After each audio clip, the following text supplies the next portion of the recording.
តើពាក្យជានៃសទឹកសសូរទាំងពីរនេះមានលក្ខណៈខុសគ្នាដូចម្តេចខ្លះតោះមើលការបកស្រាយជាមួយខ្ញុំទាំងអស់គ្នា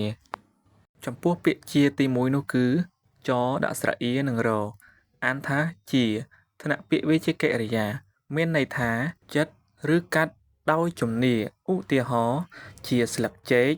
ជាជ័រកៅស៊ូជាដើមចំពោះពាក្យជាទី2នេះផងដែរមាន3ទម្រង់ផ្សេងគ្នាចំពោះទម្រង់ទី1ថ្នាក់ពាក្យវាជាគុណនាមមានន័យថាស្រួលសុខសប្បាយរួចពីឈឺឬងើបពីឈឺចំពោះពាក្យជាដែលមានទម្រង់ទី2នោះគឺថ្នាក់ពាក្យវាចកិរិយាគឺជាពាក្យសម្រាប់និយាយចង្អុលនាមសព្ទឲ្យដាច់សេចក្តីដោយឡែកឧទាហរណ៍វិជ្ជាទ្រព្យដ៏ប្រសើរ